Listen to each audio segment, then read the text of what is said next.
There we go. So basically, if we have an image like this, there is the darkest, so this is close to 0 phase, right? This is some intermediate phase, and then this is the lightest color phase, so this is close to 255, say. Let's say that we are on a 0 to 255, which is not necessarily the case, but so you first separate one phase from the rest. So for instance, you can do solids from the rest, right? So there is basically, let's say that this histogram is, this is close to zeros, this is close to, I don't know, hundreds, and this is close to 200s, right? Then 150 will separate this phase from the rest. Yes? So in that separation, you're going to have solid pore space segmentation. That pore space, let's say that you get an image where you have zeros and 255s. Zeros being your pore space and 255 being the solid. Mm-hmm. You can manipulate that, just literally math, and take the original image. So basically zero out the phase that you're not interested, and then work with another separation or another threshold just in the pore space. And then continue. Does that make sense? So for the second time, we take the original segmented image and then try to separate. Yeah. But then how would you merge both of them? Often how you can do things, or you can just simply say in the first one. So from the first one, you know where the solids are, right? Yeah. Okay. Or you can just do the simple thresholding in the second one. Okay. Mm-hmm. And then basically take so solids, you know, and then put this on a piece of paper. So basically you have a threshold here, let's say that it's 50 that separates this one and that one, right? Mm-hmm. So you can then do a segmentation that basically separates oil from everything else, right? Okay. So now you have two segmented files. One has solids and everything else, and the other one has oil and everything else. Intersect them. Figure out the math between the two that will give you, I don't know, however you want to label, math is, and there's that image calculator that can help you out. That image calculator works on 3D images if you want them to work with 3D images, right? Mm-hmm. So basically, if you just add them up, what are you going to get? If you have 255s here, zero everywhere else, and 0 in oil and 255 everywhere else, right? When you add those two images, you're going to have 0 in oil, only 255 in brine, and 255 times 2 in solid, right? Yes. And then we can basically change the values. Yeah. Okay, great. So you can, and again, you can on paper work out that math in multiple ways. This is pretty clean image, so you can immediately work on multiple thresholding because this image has been filtered, okay? If the image is not very clean, then often what people rely on is having two images. One of them is just pore space filled with one fluid, and the rest of it is solid. And the other one has multiple fluids and the solid. And then you use the first one to find where the pore space is. And you just work in pore space. You just look at the pore space tomographic portion of the second one to find out. And that's because there's some I'm going to turn off the background now. And that's because presence of the third phase typically obscures the difference between the others. So it's good to have two sources of images. Does that make sense at all? No. Okay, let's Yes, just, Professor. yeah. Well, we can just, but here again, it's pretty clean difference between the two. So that should work. Yeah. And you can, again, that's just to compare. For the rest of the exercises that I'm asking to work on oil phase, I believe, and brine phase, you can just use the, for the Euler characteristic and those exercises, you can just use what was posted on the website. But it's good to kind of try to recreate what they're doing. Yeah. And that's often a problem in general in segmentation. If you have three phases, that is specifically, if you remember, near the boundaries. So for instance, if you have boundary between oil and solid here, there are some intermediate voxels because of the point spread function. And those intermediate voxels will look like brine. So it will look like, because of this grayscale and the point spread function, it's going to look like brine is coating all of the solid. Which in this case, depending on wettability, might actually be the case, but you don't want that to be the case because of point spread function. You want that to be the case because of the physical reasons. Yes? So that's a common thing when there is multiple phases, that sort of some of the point spread function causes appearance of the intermediate phase on the boundary.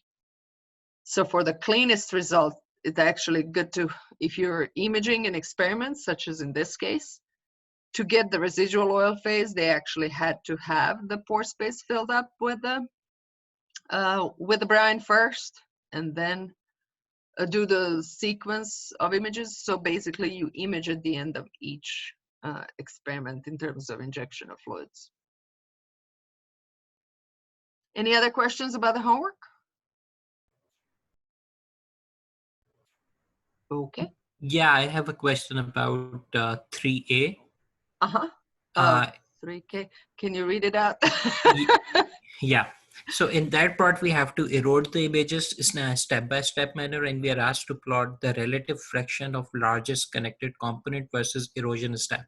So can you please elaborate what you mean by relative fraction of largest connected component? Are we talking about so beta naught? basically, yes. So if you look at the find connected regions and find the largest connected component, it's a certain fraction of the entire image. So maybe it's 90%, maybe it's 80%. Okay, so for this part, we have to use process find connected regions. Okay, okay. Because I was confused about, are we talking about Euler beta characteristic, well, that particle analyzer might be helpful because it's probably going to give you the volume of the largest one. Well, it's going to give you volumes of all of the particles, which are pieces, right? Okay. So disconnected pieces. So you might actually have that information in there. Okay. So it's useful, but it's useful to normalize. So I want you to see the normalization process. And the idea is, like, if you're eroding something that is spherical in shape, is you're eroding, like if you think, whoa, okay. Just a moment. If you're eroding something that is spherical in shape and you start eroding, there's a connectivity of it that will actually, relatively speaking, remain the same. It's gonna, sphere will remain sphere as you're eroding, and mostly connected. Whereas if you have a space that is not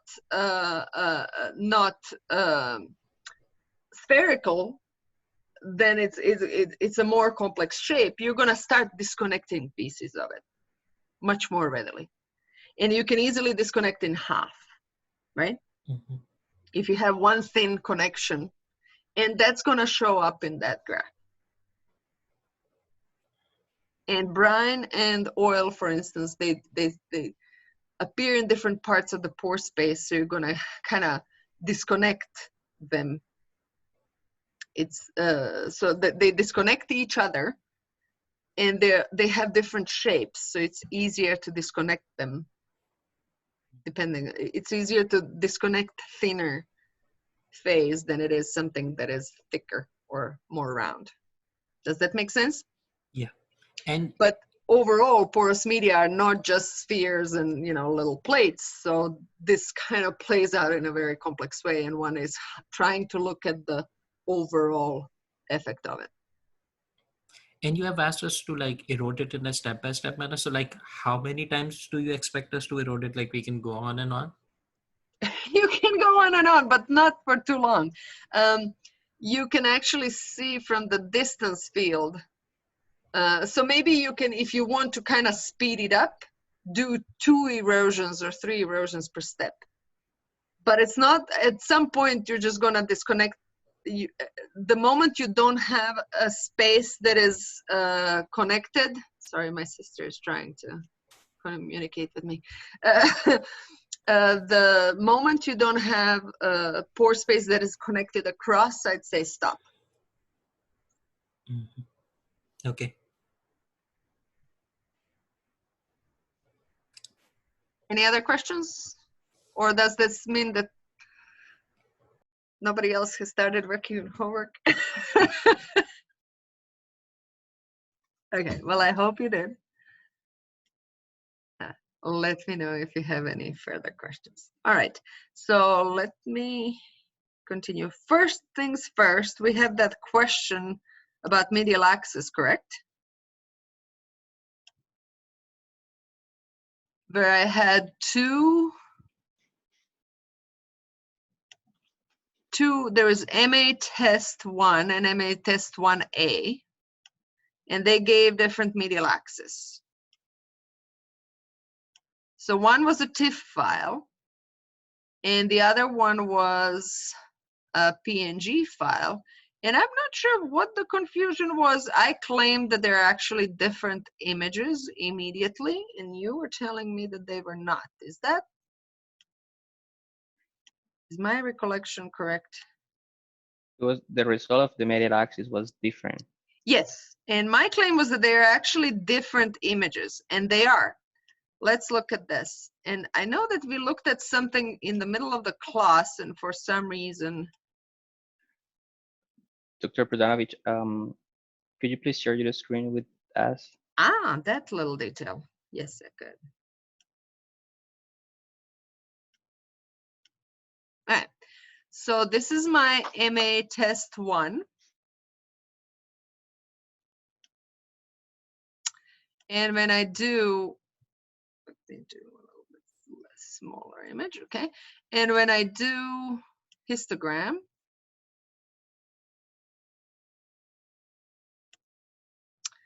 I will get zeros and ones. When I look at the list, I have zeros and ones. But that is not the case for the TIFF image. So when I look at zeros and ones, histogram, I actually have quite a number of intermediate values.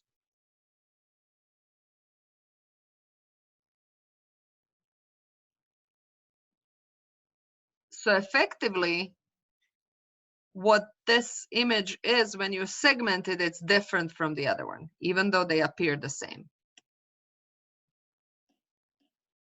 And that's what's causing and it seems that algorithm is doing things automatically, binarizing in the process, or possibly just working on 255, ignoring everything else. You can also see the difference here if I actually do the calculator.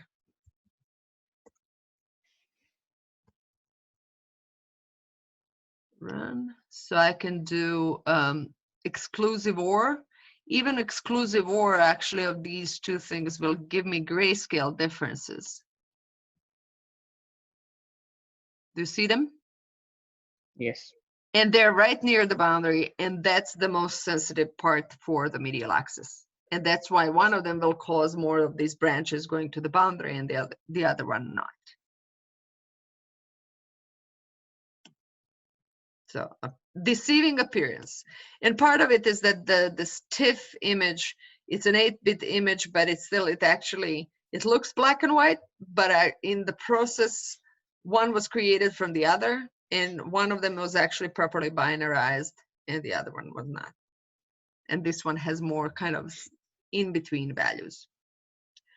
This can also appear if you do any kind of filtering on the original black and white image. Filtering can sometimes, like for instance, not median, but mean filtering will create shades in between. And that can basically cause issues then, or differences in segmentation. And then after that in medial axis. Okay, all right.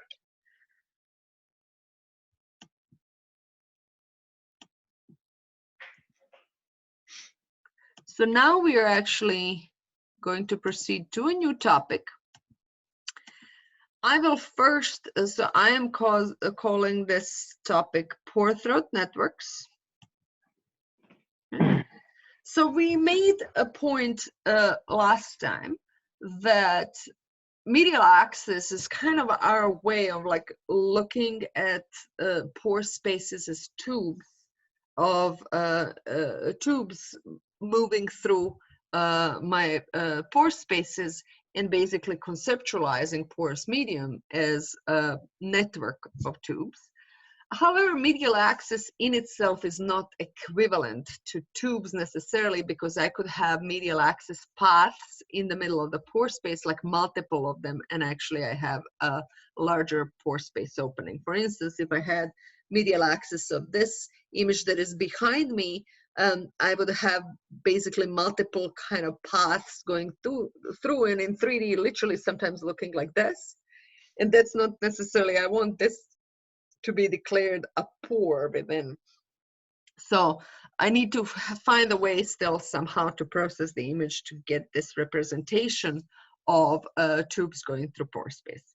So what I will actually introduce now, first I will actually go, it's gonna sound like a petrophysics, this is DigitalRocks petrophysics after all. It's gonna have a historical overview of pore network approaches, which remain a powerful representation and conceptualization of the pore space and how transport appears through the pore space. So I think it's important to go through. So our initial part of this lecture will not really have images necessarily per se on image analysis, but we're getting there. And then we will, by the end of this lecture, we will get to the image analysis that gives us pore throat networks for a general image, for instance, of a sandstone or limestone. So let's get going.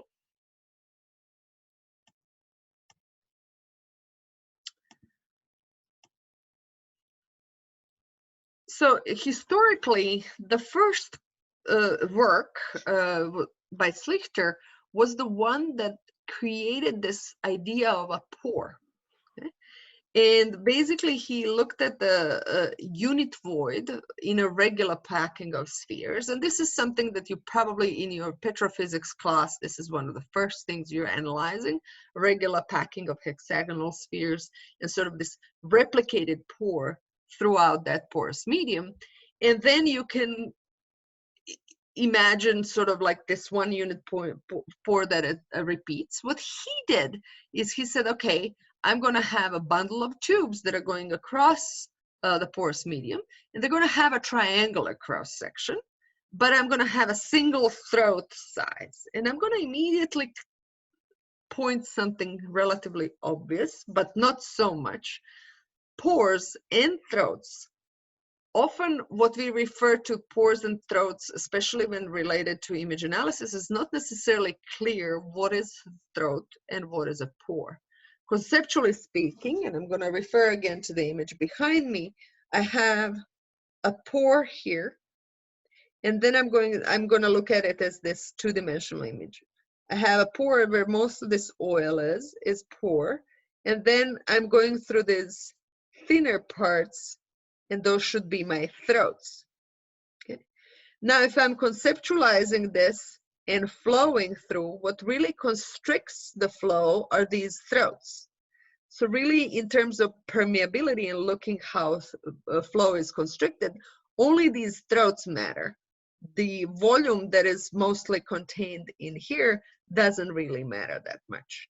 And that's why sometimes pores and throats are interchangeable, though they're not necessarily, strictly speaking, they're not interchangeable. But in terms of language, technically there's pores, like larger openings, and throats, which are constrictions that are limiting the flow.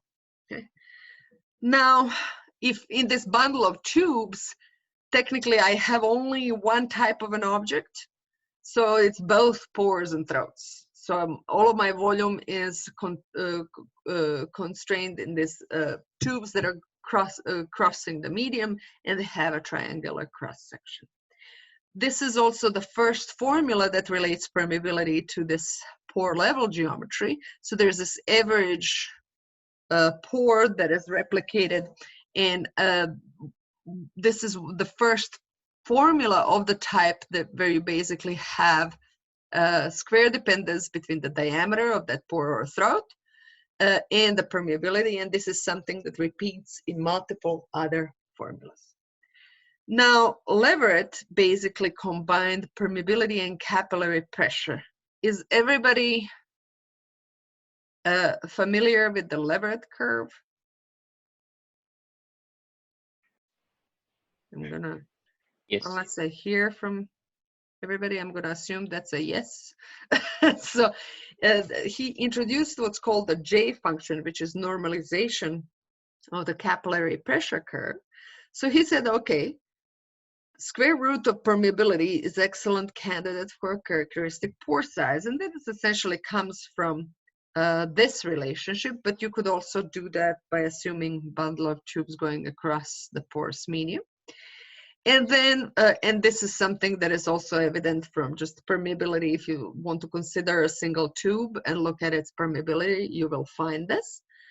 And then he looked at the dimensionless group that should, in theory, cause the drainage curves for different types of media to collapse onto a single curve. So he used the square root of permeability and he normalized it by porosity.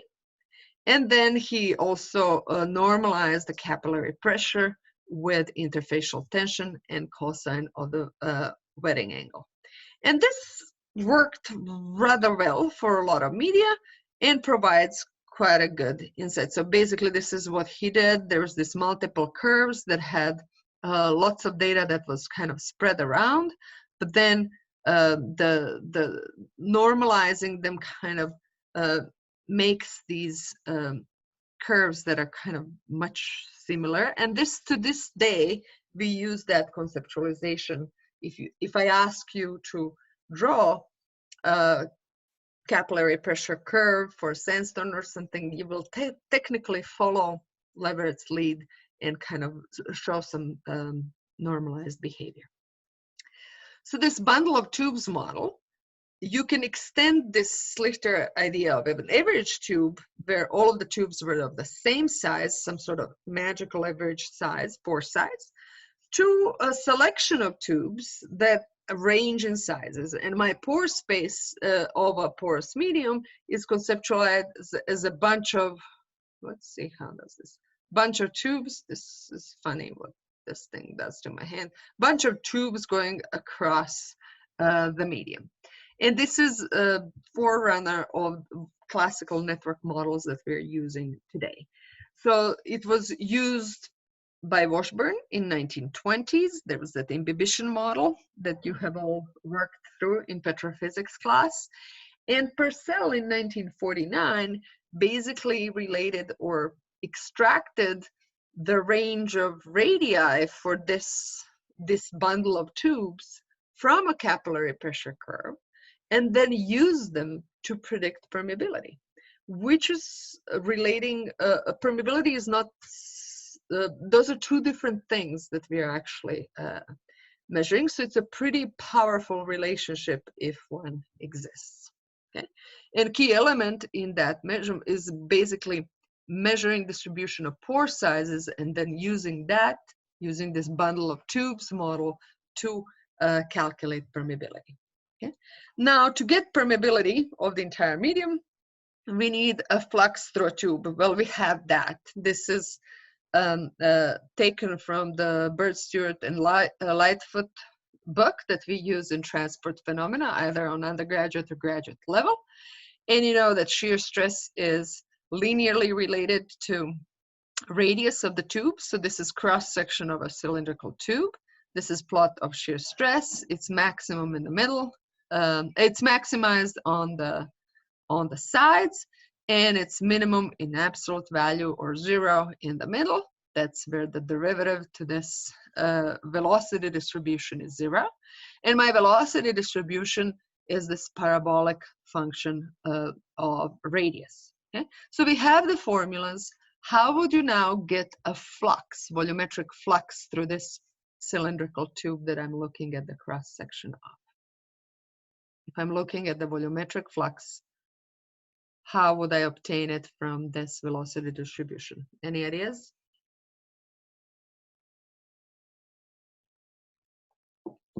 Anyone? Multiply by the area, something like that. The area of flow. What am I going to multiply with the area? The velocity distribution. But velocity distribution is a distribution. You integrate the velocity distribution over the So cross-section either area? find average velocity, right, and multiply it by the area, or integrate this distribution over the area. Okay, so this multiplication by area is good when I have a constant velocity, but here I'm not showing a constant velocity. Yeah. But I can average basically integrate again over the entire, so I have that's not showing. Let me turn off my background, because the segmentation of the background and none. All right. That way you can actually see fully what I'm saying. Let me find a better cylinder here.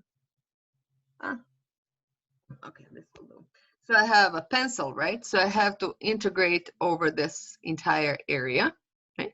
And that's a integral over an area. So it's a double integral in cylindrical geometry.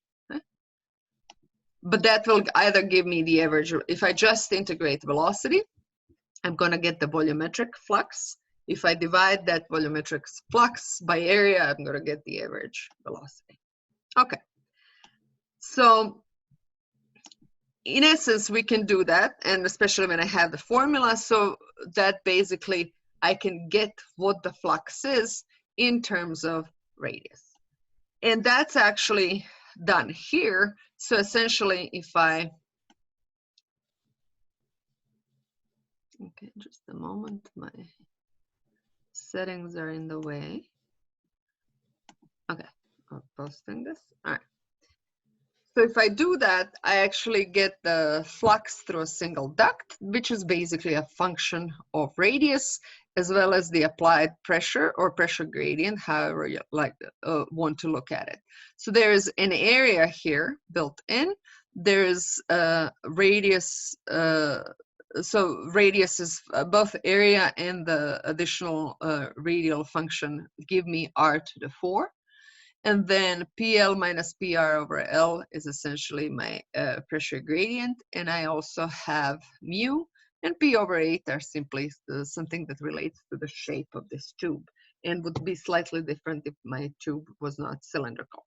Now, generally what I can look at this relationship as is that my flux is proportional to the pressure difference on the ends of the tube. So if I have a tube, okay, I have pressures on its ends, okay, and that difference of the pressure and the flux through are related. And there's this coefficient of proportionality, also called as conductivity, that has the length of the tube, fluid properties, as well as the cross-sectional properties of the tube or geometry of the tube built in. So different shapes will be giving me different G, but overall there is this relationship, okay? So Purcell basically goes and evaluates permeability based on the radii that you have. So one thing that allows us to relate our drainage pressures, the curve that is measured in the lab to pore sizes, is the fact that in individual tube, if I conceptualize my porous medium as a bunch of tubes, individual tubes at a given capillary pressure, only some of them that have the radius that is large enough allow existence of the interface between two phases. Okay? So overall, I have something called critical pressure, critical capillary pressure for each tube that is basically inversely proportional to its radius. Okay? And then there is basically certain volume that is, so there's each tube has certain volume that basically enables me knowing whether tube has an interface or not, or in this case, basically I know that based on the size, some tubes will be invaded and some will not be invaded. I can sum up the volumetric contributions of those invaded and those not invaded and figure out what saturation is. Okay? And then I know what the flux is through each tube, so I can actually get sum up those that are invaded by a different fluid and figure out what the flux is through them. Okay, so basically for the bundle of tubes, that allows me, so I can from the capillary pressure find radii as well as related to saturations. So that enables me to relate the permeability as something like, I'm not going to work through all of this, but you can if you're interested. And I believe that you probably did that in petrophysics. But I can basically compare bundle of tubes model for the volumetric flux, which is basically just integrating over all of the tubes and relating their radii to capillary pressure measurements. And I can compare that flux, the total flux, to that as per that given by Darcy's law, and that essentially gives me permeability K. Okay, so I can then find out that K is this permeability. This was very powerful, especially at the time where there's not measurements were not as advanced, and doing a lab experiment for permeability was not as easily available as it is right now. So essentially, he could also try to verify this against existing measurements and see how it happens. Now, if you do the predicted permeability versus measured permeability on a bunch of these are sandstones, it does not look like much in a regular graph. However, if you do it on a log scale, you will see that essentially he got a trend right, but was still off. And what he did at the time is introduced a lithology factor that accounts for this difference and enables these different measurements to actually collapse onto the prediction, which is basically saying that bundle of tubes gets something right conceptually, but not everything, and that everything I have to make up with an additional factor, which in this case is a lithology factor. Okay? So he had this final version of the theory where he basically scaled his prediction with the bundle of tubes with F to get the permeability right. Okay, what's good about bundle of tubes model is that it captures the idea of pore throat sizes, okay, and actually enables relating drainage curve to permeability of the medium. So doing one measurement and getting another. Okay? And after I introduce this factor F, it seems to work well. Of course, I don't know always what that factor F should be. Did I so far say anything that surprises you in any way? I'm counting on this on being a review. However, if you have questions, I'd be happy to slow down. I think everything's fine. Okay. Anybody else? Questions? If I don't hear from you, I'm going to assume we're good. All right. So the simplest improvement we can do to this is to allow actual connections. And that will do a lot. It's fairly simplistic. However, that immediately what happens to some of these tubes is that they're not necessarily, even if they're wide, so this one over here is pretty wide, it's much wider than this one. However, if initially my capillary pressure, if I have two-phase displacement, is not large enough to actually get into these, then even though this one and that one are larger, I'm not going to get to them because there are these tighter tubes that are obstructing. Okay, and that is interconnectedness and how things are connected and whether I can actually reach an area even though that area is possibly large in pore sizes is very important in porous media. So this interconnection suddenly actually put this model on a much higher ground. So this is basically what the network model is, a bunch of networked tubes, and they possibly have complicated interconnections.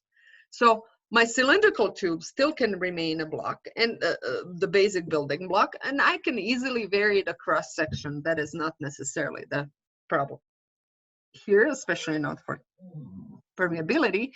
And the distribution of these tube radii gives me idea of these throat sizes that I typically measure from MICP.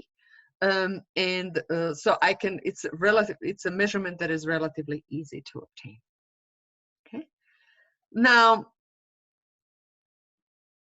it's Fatt, Irving Fatt, that took this in 1956 and basically invented this networked model where I have allowed interconnections. And he initially worked with simple things. So the essential idea is to have these connections, which in math is graph. Okay, so graph has vertices, edges, and connections. Okay, and this psi, what I call here a psi, is the incidence function.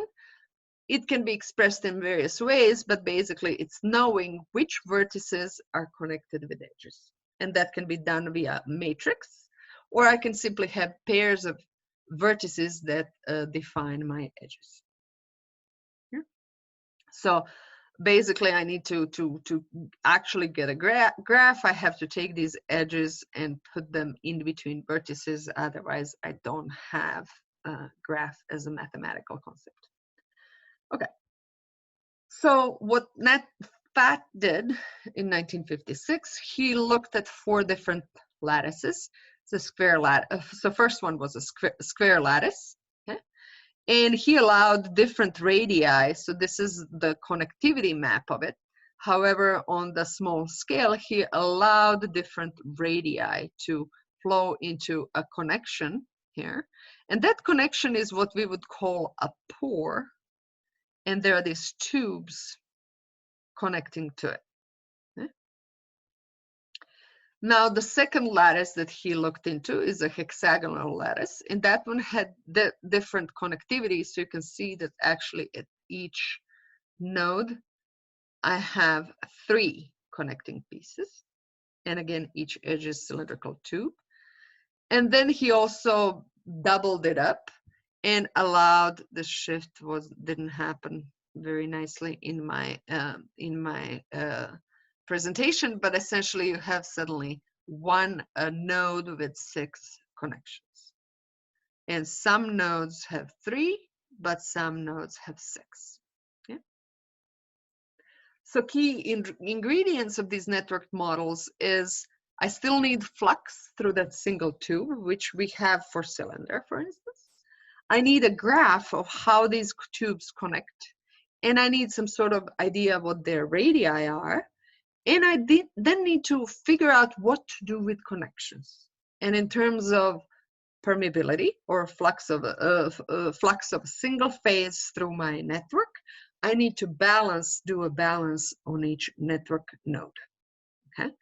So this first ingredient, I'm just going to remind you that we do have a formula that relates flux to basically pressures on the ends of the tube, and that relationship is linear. Geometry of my tube comes into play in this GLR. And I don't have to have necessarily a cylindrical tube. I can have all kinds of different cross sections. These are some analytical or semi-analytical expressions for ellipsoidal tube, where I have A and B as geometrical description. This is the flux. Then a triangular tube with one side of the triangle. This is equilateral triangle with side B. And then a rectangle with sides A and B. Okay. So the second part that I need to have is a network, and I already went over this. So I'm just gonna skip. And then this is what I do. This is the balance that I do at every node. So basically, I'm going to assume that flux into a pore connection or a node is equivalent to those going out. So essentially, sum of all of the fluxes in has to be equal to sum of all of the fluxes out. Now, I will not necessarily know what is in and out immediately unless I know what my pressures are at the ends of these tubes. But that basically sorts itself out through that formula. A flux relates to PL minus PR, and depending on whether PL is larger than PR or PR is larger than PL, that will actually give me a flow in or out of a node. And my final step is to compare with Darcy's law to get the permeability. And that's always what we do to get the permeability. So these are the basically summary of my network flow formulation. So I have individual tube flux that is important to have. I do a mass balance on each, wherever these tubes connect. And that essentially, since each Q is a linear function of pressures, okay? Each mass balance at each pore connection is essentially a linear function of pressures. And just like in any formulation of any linear system, I will basically put everything that I know on one side or left-hand side, and everything that I don't know, and in this case are the pressures in this intermediate nodes. It'll go on the left-hand side, and everything that I know will go on the right-hand side, and I'm going to have a system of linear equations that I can solve. If you are in any programming environment these days of your choice, there is either built-in or readily available libraries that solve systems of linear equations. So if you use MATLAB, it's that / operator, and if you use the Python, for instance, it's linalg.solve and so forth. Okay. All right. So let's do a little exercise, and this is going to be your quiz for today. Let's assume that we have the simplest network of them all. This one is not a bundle of tubes. They're actually tubes in series. And I have pressure in on one end and pressure out on the other end, and those are known. And then I have first tube going into the node, and this node I have one tube going in and one tube going out. And then second node, P2, with the pressure P2, one tube going in, one tube going out. And my conductivities of the tubes are given as GIN1, G12, G23, and G3 out, and so forth. I keep going out. Okay, so my oil flows through this series of pipes, and my unknowns here are these pressures at nodes 1, 2, and 3. Okay? And for each tube, my flux, volumetric flux, is given as a G, which is something that depends on this the geometry of the cross sections and as well as length of the tubes, and Pi minus Pj, where I and J's are pressures of these connecting nodes. Okay. So I want you to take a piece of paper, set up a system of 3 equations in terms of unknown pressures, and then express this as a linear system in pressures, P1, P2, P3.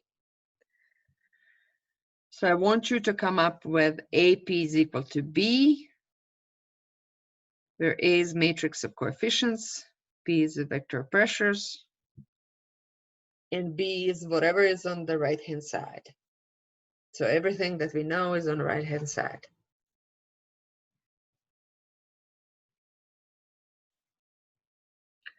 And what I want you then, so this just so that you see where this is going, I want you right now to set up this system of equations. And then I will open up a quiz on Canvas.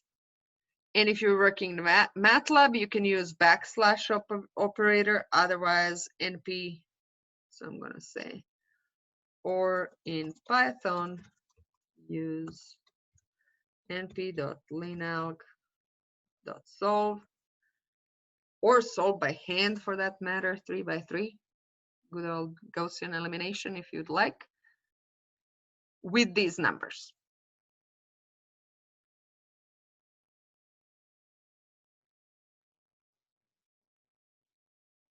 And while you're working out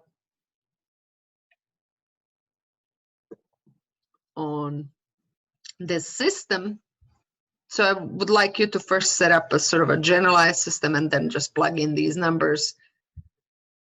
But start at least getting the first equation, and that you understand where this is going. And then I'll ask you, and meanwhile I will go and open up Canvas.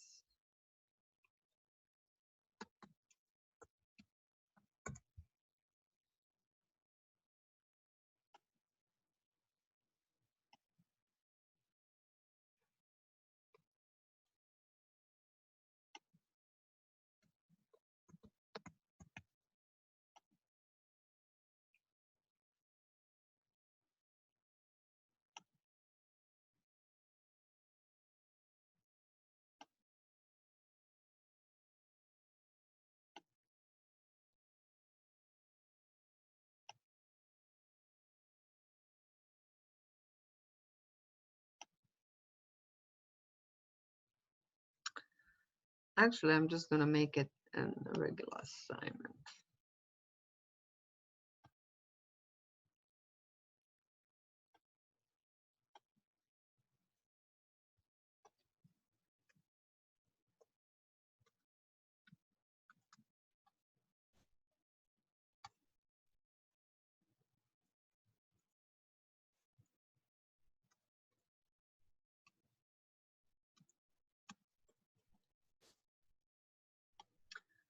So this is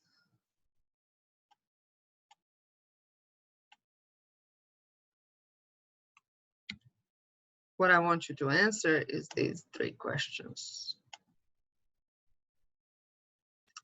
So it's exercise 1 on pages 30 and page 29 and 30 slides.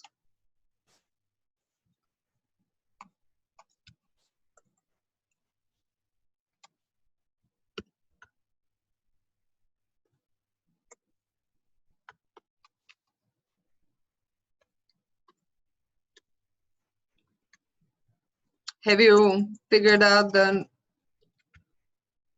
how to set up the network?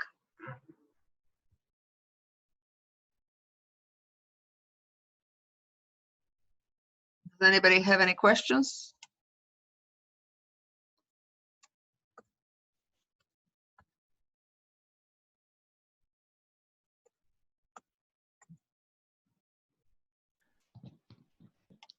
We don't have this presentation yet, right? Yes, I'm gonna post it right now. Okay, thank you. But right now well, I should be projecting. Do you have trouble seeing how to set up the first equation from here?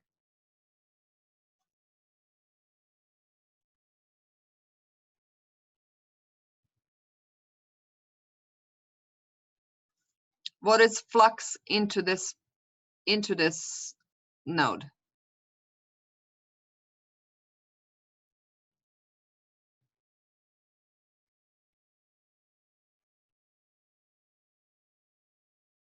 Anyone?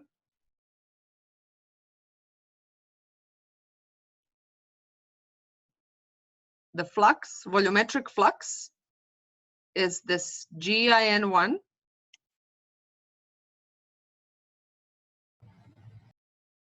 Okay. It's minus G times left to right, right? Left minus right pressure. Yes?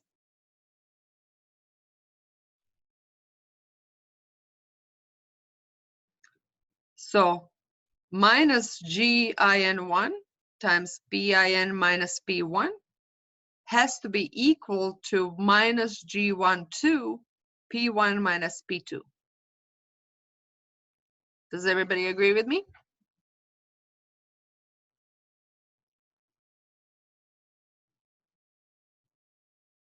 I'm gonna take. Can you repeat that part? Okay. So negative GIN1 times this pressure PIN minus P1 has to be the same as negative G12 times P1 minus P2. Yes? Yeah. And then Flux. that's your first equation. Second equation, you repeat the same procedure for this node. Your G's are different, and which P's you take are different. And then for this. Yes? And those are three equations. The unknowns are P1, P2, P3. We know the boundary pressures. Just if I were in the lab, I know what the boundary pressures are. And I know what G's are. That's something that is given by geometry. Yes? If I had the bundle of tubes, this is a tubes in series model. Bundle of tubes is tubes in parallel model. Okay? So those are the most simplistic network. They're not really networks. This is barely a network. In more complicated case, I would have a branching point with multiple things going in and out. I don't know what's going in and out really until in this one, in this model, where is it? It's all the same. If this pressure is larger than this pressure, then basically all of these pressures P1, P2, P3 have to be in between PIN and P out, right? And if this one is larger than this one, then all of the flux is going in one direction. That is not always the case in a more complex network. I can have things redirected in different areas. Yes? Okay. But that is the same concept that you would apply to set up network flow formulation in any type of network. Let me just make sure. So I will, the following questions. So I will ask you to solve that I will number them so that there's no confusion. 2 and 3.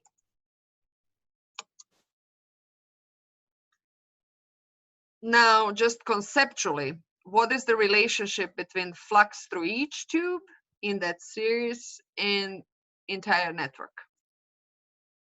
Or a series of tubes?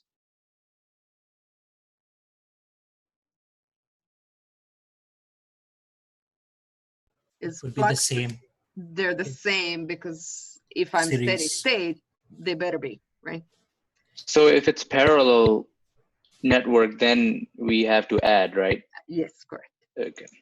And that's the basic series and parallel model for a lot of transport properties, right? So when I have a bundle of tubes that are going across, like my fingers, right? Then my pressures are equal on each side. So that's what I'm equilibrating.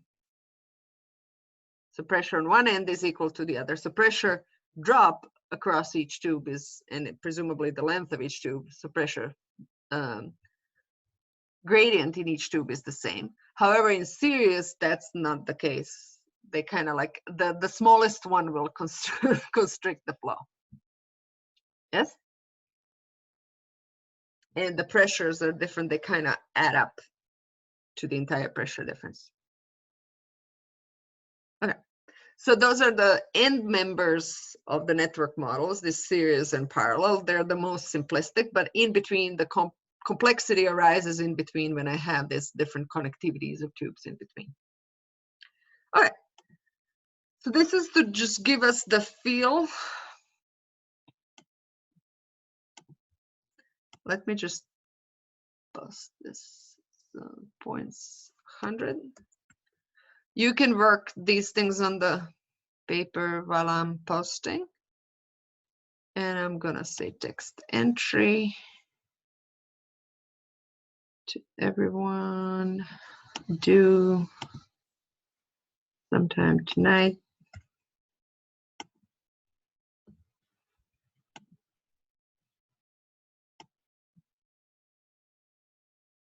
Okay, and let me immediately post the print.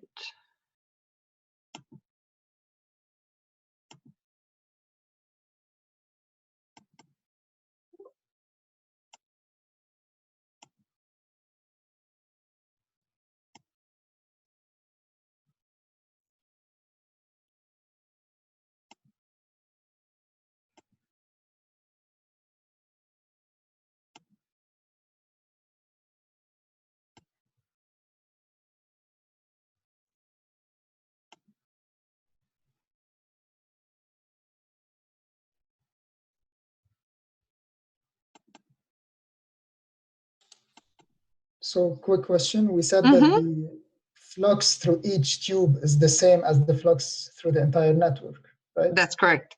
So whatever number you have in 2 is the better be the same as the. But how will you? So basically, to go back to the flux, when you solve for the problem, you will solve for pressures. Individual tube flux, you will get now from that formula that Gij times Pi minus Pj has to give you the flux through a tube. Yes? Okay, but that would only be the case if the tubes have the same radius in series, right? No. That G is actually has information on the radius and length of the tube kind of wrapped up inside. So different G's basically refer to different radii. But when you have series, yeah, when you have series of things, then basically I can have a very thick tube neighboring a very thin one, but it's the thin one that decides, or the one that is narrow.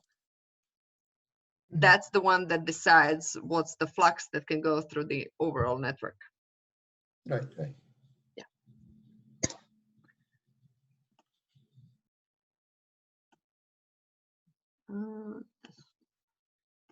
All right, so now you should have the PDF.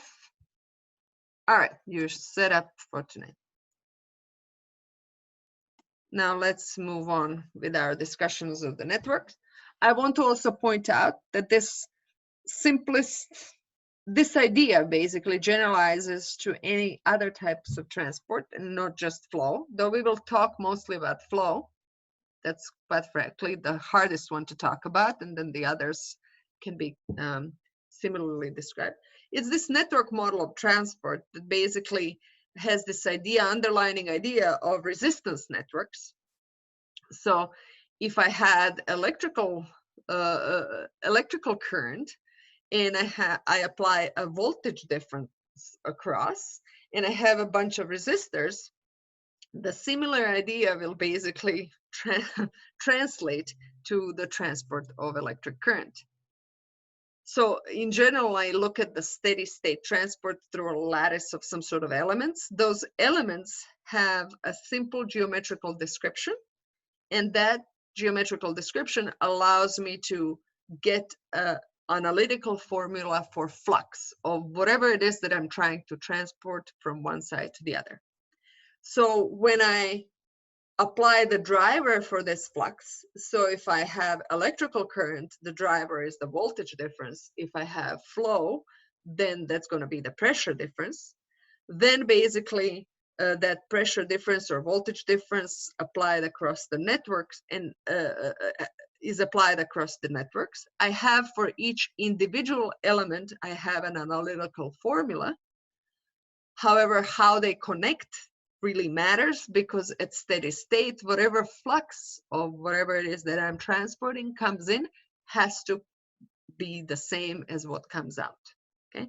Or an overall sum of all of the fluxes when I'm centered here at this node, okay? I take the difference in applied, whether it's voltage or pressure, between this node and that node, plus this node minus that node, plus this node minus that node. So basically go over all of the vertices that are neighboring this node that are connected with an edge, and sum up the fluxes that are from this other edge to me, and sum that up. That essentially will give me my equation in unknown, maybe there are voltages, maybe there are pressures at this nodes. So each node will give me one equation.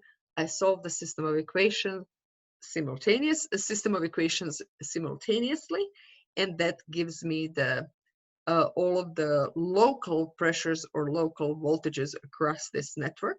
And that allows me to ultimately sum up on this side. I sum up everything that is coming out, and that compare that to flux through the entire network or whatever model, maybe Darcy's law, okay? And then I will get the overall conductivity or overall permeability of this medium, okay? So there are other theories that are built on this network concept. You've probably worked through percolation theory. So you have each element that is on or off, okay? And you basically compute then whether network is on or off in macroscopic sense. In terms of percolation to a fluid, that means that will I percolate or have a path through or not, which is the important first question in basically any type of transport through a porous medium. You could also do effective medium theory, in which each element is on, however it has different conductance, and you can compute this macroscopic conductance GM, which is essentially what we are doing by solving this system of equations. Okay? So the key idea in network models, which makes them simple, is that you have a linear relationship between flux, and it's linearly related to the difference of potential. So potential in fluid flow is pressure difference, potential in electrical current flux is the voltage difference. Okay? But you have this, and then there's a factor that combines the geometry of these elements as well as the property of the material you're going through, or possibly the material that flows. Okay? So this G basically combines all of that. And so in electrical flow, you're going to have this G that is conductivity to the electric current. In fluid flow, you're going to have this conductivity to the fluid.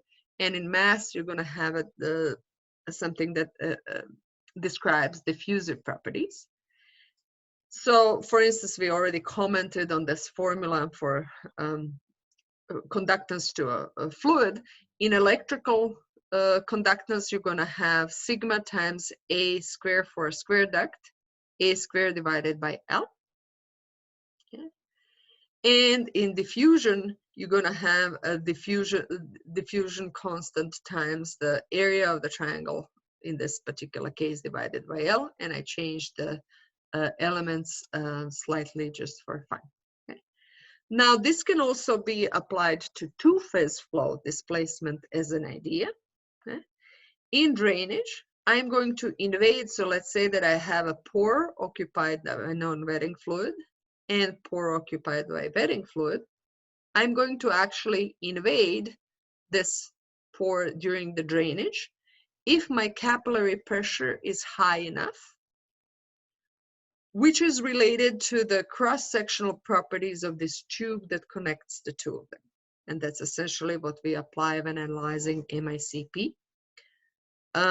So in imbibition, whether I'm going to imbibe is related to the properties of the pores or these openings rather than the throats.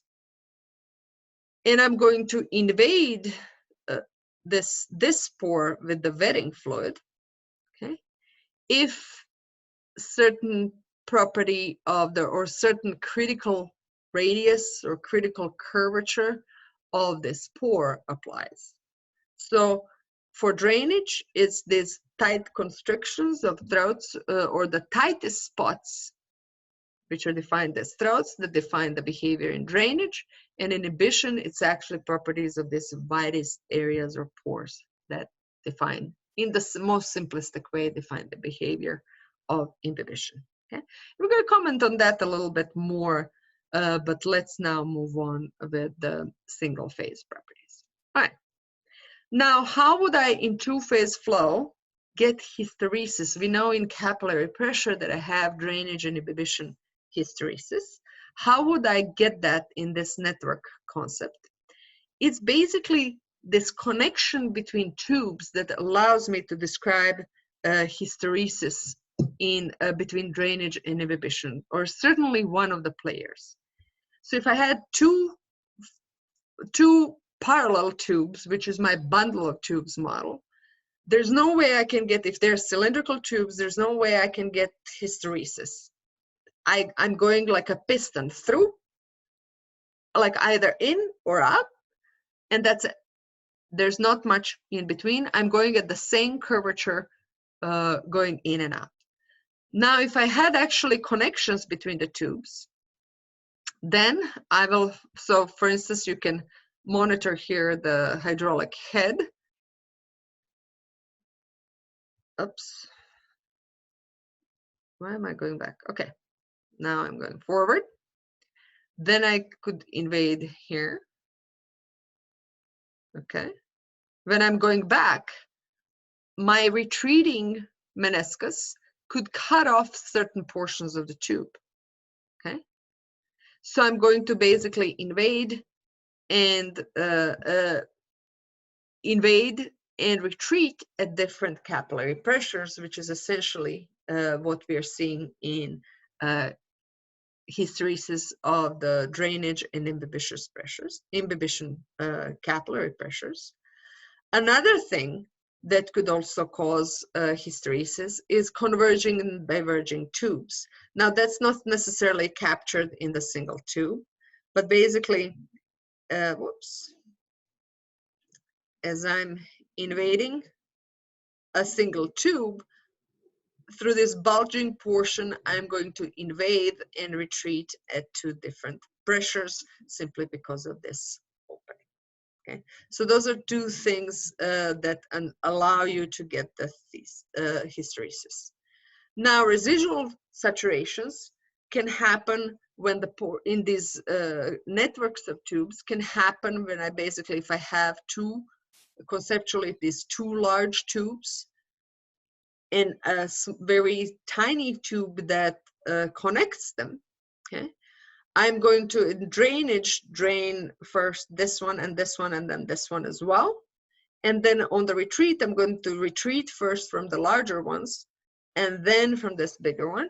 And basically I'm going to have, however, the moment I'm retreating from these two tubes, I will not be able to, this one will not have a path to get out. The fluid will not have a connected path to the other side of the medium to get out, and that will cause a residual saturation. Okay? So that's, again, these connections between tubes that actually can capture residual saturation if I have a network. Grain contacts I don't have well represented in the network models, and also these converging and diverging sections allow for snap off of varying phase. That's not available in the most the simplest of the pore network models. Okay? Now, if you need review papers on pore throat network modeling, there's one pretty old one now from 2001 that is flow in porous media, pore network models, and multi-phase flow. The textbook on multi-phase flow in porous media that I mentioned at the beginning of this course essentially uses network models as a reference to explain a lot of what is going on in porous media.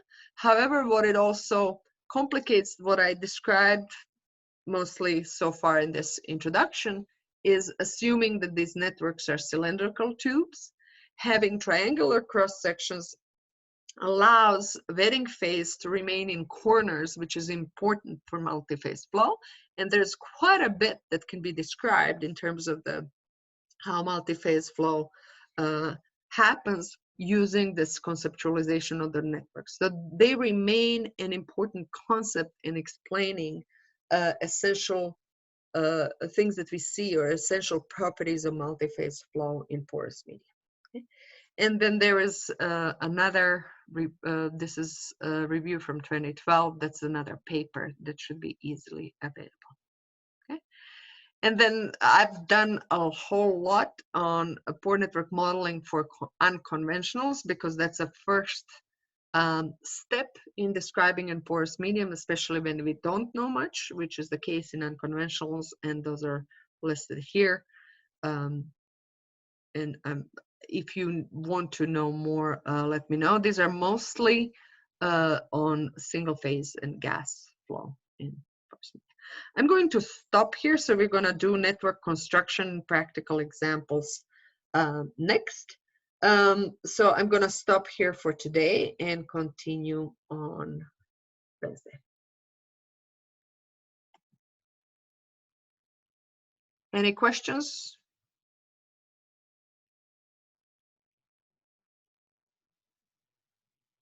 It's a silent Monday.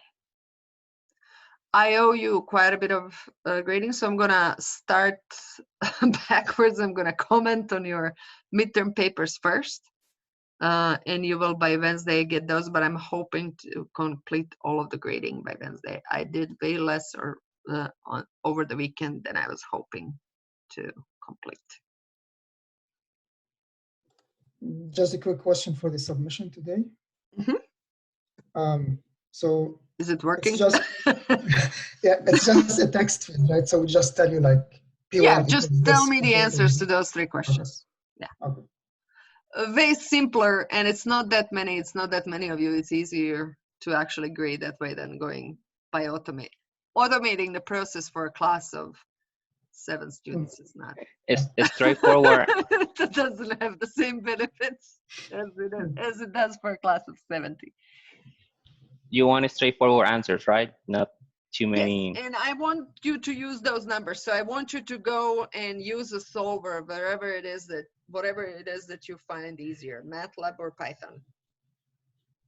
It's a 3 by 3. Yeah, like copy the inputs and the outputs from MATLAB or Yes. Python. Or whatever. And the actual numbers is just some numbers. It's example numbers, so you can type them in. Mm. So that I know that you solved that in the software. I mean, you can do it by hand if you'd like, but that's counterproductive. Yeah.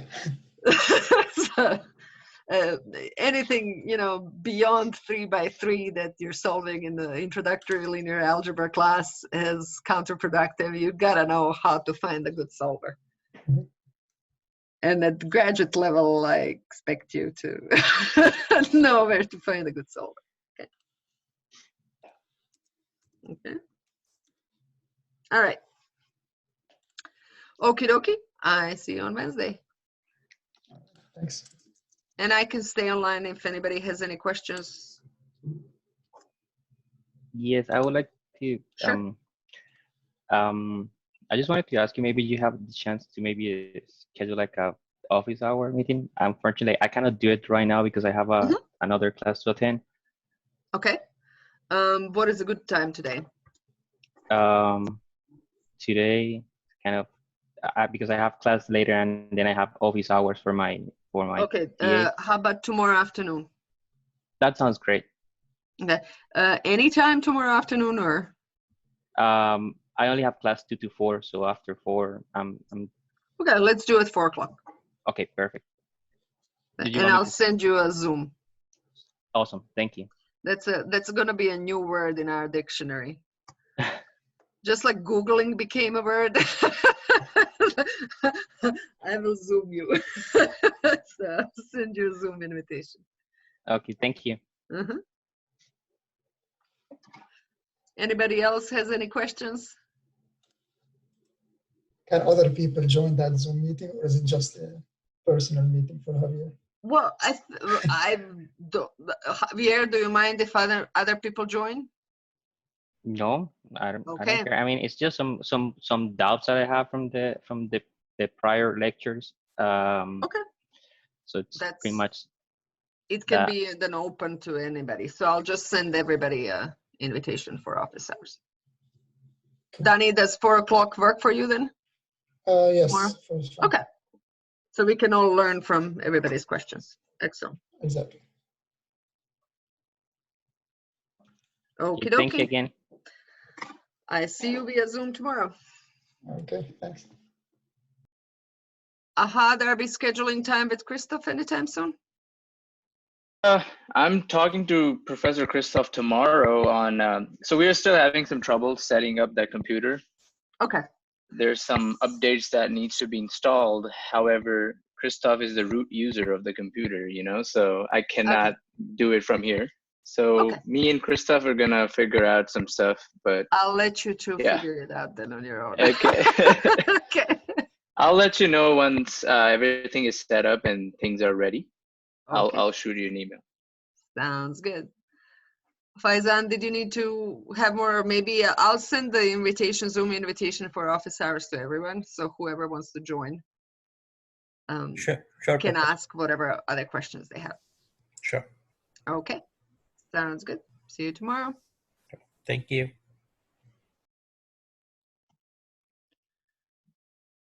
All right.